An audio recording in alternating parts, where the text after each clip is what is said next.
terima kasih Anda masih di obrolan pagi, masih bersama saya Putih Pama. Ada saya Ocha dan juga ada Mbak Ais. Dan sekarang sudah ada cabai-cabean di depan. Betul sekali, kita akan mungkin mulai bercocok tanam ya. Kira-kira gimana sih caranya Mbak Ais? Dan ini ada apa aja di sini? Boleh? Iya, boleh. Kita jongkok dulu kali ya, biar lebih enak gitu. Iya, kita juga penasaran cara nanamnya gimana gitu ya. Iya, jadi kan kalau di Jabodetabek itu simpelnya kita bisa pakai pot gitu kan. Nah di sini kita media tanamnya menggunakan arang sekam, kemudian ada campuran tanah sama kompos gitu. Nah nanti biasanya kita campur, terus sedikit kita tambahkan air. Setelah itu kita agak sedikit ditekan di ininya, di medianya.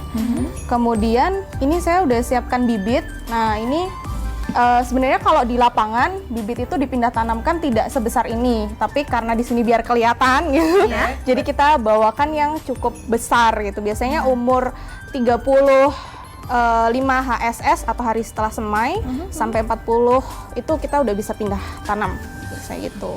Oke, baik. Nah ini teknik seperti ini memang fix harus kita lakukan dengan menekan-nekan seperti itu ya, tidak boleh ada terlalu rongga, terlalu berongga gitu. Iya, karena kalau nanti disiram air dia akan jatuh ininya ke dalam gitu. Jadi biar ya padat tapi tidak terlalu padat gitu. Jadi selama bercocok tanam cabai katokan ini, Mbak Ais, kendalanya yang paling sering dialami itu apa Mbak Ais? Iya, jadi karena kita kan kebetulan bentuknya sudah perusahaan ya Mbak ya. Jadi kita sih sejauh ini lebih ke sumber daya manusia gitu. Sumber daya manusianya yang kadang nggak sesuai SOP dari kita gitu.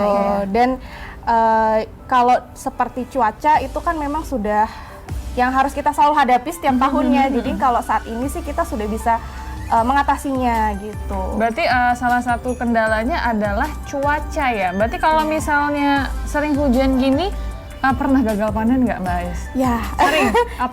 Kalau pernah, karena kan kalau kita ngomongin yang namanya bisnis pertanian itu high risk ya, resikonya tinggi, dan kalaupun gagal panen itu pasti terjadi. Tapi di bidang pertanian itu kalau untung ya bisa menutup kerugian itu. Nah gitu. itu dia, kita harus tetap bersemangat. Iya, gimana caranya bisa menutupi kerugian seperti itu. Betul. Nah bicara soal keuntungan nih, itu boleh kasih tahu dong bisa sampai berapa sih keuntungannya Mbak Ais? Jadi kalau kita sendiri itu Mbak, kita kan handle dari hulu sampai ke hilir. Jadi mulai dari budidaya seperti ini, kita handle sendiri sampai ke marketnya. Jadi seperti jual ke, kita kan kebetulan kerjasama ya, kita jual ke Horeca.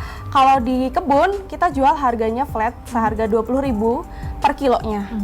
10.000 per kilo? 20.000 per Tadi kilo. ada 100.000 per kilo ya? Ini lumayan. Iya, ya, di kebun 20.000 per kilo. Kemudian kita lanjutkan ke bagian marketing ya, penjualan ke end user biasanya kita 50.000. Tapi karena kita sudah kerjasama gitu dengan misalkan resto yang sudah kerjasama dan ambil continuous setiap minggunya, itu kita bisa jual di harga 48.000-an gitu. Jadi ada lebih berkurang. Jadi kalau sekarang nih harga cabai lagi mahal-mahalnya, menggunakan katokan ini lebih hemat. Udah pedesnya lebih pedes, kemudian harganya lebih murah juga. Jadi penggunanya lebih hemat, gak perlu sampai berjuta-juta gitu kan. Kalau biasanya cabai rawit itu 1 kilo, nah pakai katokan ini cuma 200 gram aja. Karena pedasnya langsung berasa. Iya betul. Oke, jadi keuntungan sebulan berapa nih totalnya? Angkanya langsung Mbak Ais kasih tahu. Jadi kalau kita ngomongin pertanian itu nggak bisa dipatok ya Mbak. Beda dengan bisnis yang yang benda mati gitu. Jadi kalau pertanian itu fluktuatif ya, around biasanya 1 hektar itu maksimal kita itu bisa panen di 30 ton. Itu iya 30 ton itu satu tanaman kayak gini, satu tanaman 1 kilo harga 50.000. Kalau 1 hektarnya ada 30.000 kilo, ya 50.000 dikali 30.000 kilo. Itu kalkulatornya kayak gitu. Itu kalkulatornya langsung disediakan. Iya. Terakhir Mbak Ais, untuk menutup segmen kita terakhir ini, harapannya sekalian untuk menutup jumpa kita di hari ini bersama Mbak Ais, boleh? Mungkin boleh kita berdiri? Iya boleh. Tapi kalau saya berdiri agak timpang. Boleh harapan Mbak Ais untuk terhadap cabai katokan ini dan kepada anak muda mungkin biar lebih mau untuk menjadi petani ya, betul, gitu. betul. Gimana? Kalau saya sih harapannya katakon ini bisa menjadi pengganti dari cabai rawit gitu, karena jangan hanya melihat dari cabai rawit saja, tapi kita punya juga komoditas asli dari Indonesia yaitu cabai katakon.